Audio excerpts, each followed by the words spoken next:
Oh, hi guys. Back to Chocolate Fever. So if you got your book, come along with me. I don't know how long I'll be able to read it with my extra specs here, but we're going to try. It says, Chapter 6, Catch That Boy. There was more excitement than Henry had ever seen. All kinds of doctors were examining him now, poking and prodding as if he were not a boy, but a pincushion. And Dr. Fargo was bounding about the room talking about chocolate fever, a new disease, making medical history, and things like that. He wanted to be left alone. He wanted all the doctors to go away. He wanted to go home. He wanted, in fact, to be just about any place in the world except this hospital. And we have, evidently, he's getting ready to run. These are all the people running after him. So he did something very simple, something his heart told him he had to do to survive. He jumped off the examining table and began to run. In a flash, he had bolted through the doorway and he was running down the long corridor. Behind him, he heard shouts of "Stop!" and "Catch that boy!" Two nurses at the end of the corridor tried to catch him, but Henry was simply too quick. He dodged past them and darted down the stairway. Down, down, down he went, down 3 more flights of stairs, and out into the main lobby of the hospital. Ahead of him, a guard at the door held out an arm. Running as hard as he could, Henry crashed through his grasp and into the street. Without pausing to think where he was headed, Henry ran. As he was about to turn the corner, he looked back. There was a whole army of people pursuing him. Doctors in white coats, nurses, guards, blowing whistles, policemen waving their arms, and behind them he could see Dr. Fargo. Henry didn't wait to see any more. "Legs," he said. "Don't fail me now." And with that he turned the corner and took off down the street. He ran and ran until he had no breath left, and then he ran some more. His legs flashing in the afternoon sun, Henry darted down one street and up another. He had no idea of where he was. He had no idea of where he was going, but still he kept running. I don't blame him. People stared at him as he whizzed by. A few even raised their hands as if to stop him and say something, but Henry kept running, right on running. After a long while, he couldn't see or hear any of the people running after him. I must be far ahead of them by now, Henry thought. But suddenly, up ahead at the corner, a police car flashed by with its siren screaming. They must be after me, he thought with alarm.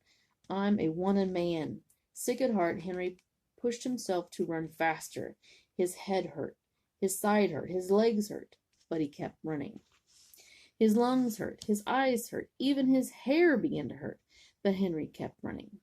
At last he could run no more. He was finished, done. He had to rest, and to rest he had to hide. Without thinking about it, Henry ran down a large grassy alley that lay between 2 white houses. At the end of the alley was a large garage with one door partly open. Henry sneaked in and looked around. There was an automobile parked inside, but not a person in sight. With his last bit of strength, he flopped down on the floor beside the automobile. A fine mess you're in now, he thought. You've run away from the hospital, and the police are after you. Your mother must be scared to death with worry, and you have a disease that no one has ever heard of before.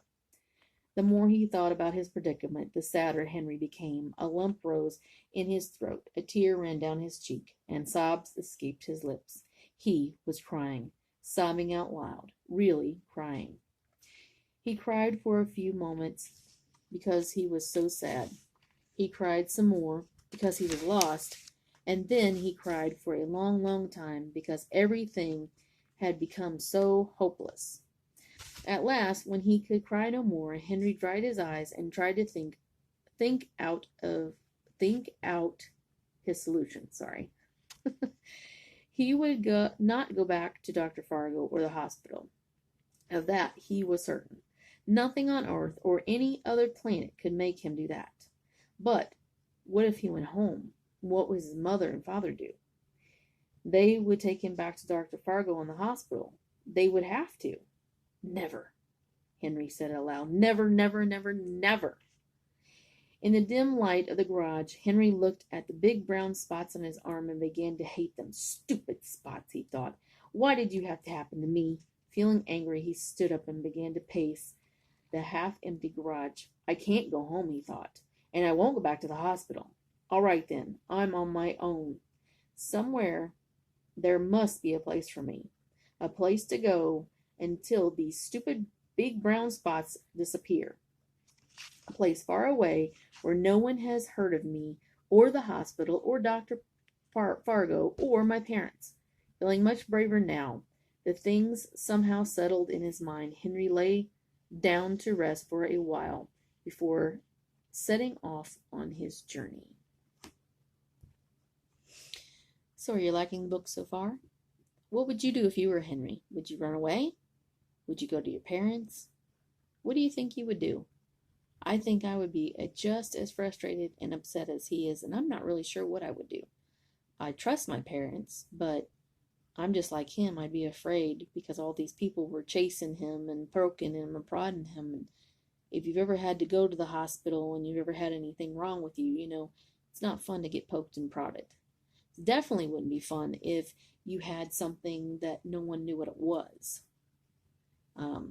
Nice that you smell like chocolate at least, but, you know, it would be scary. So I don't know.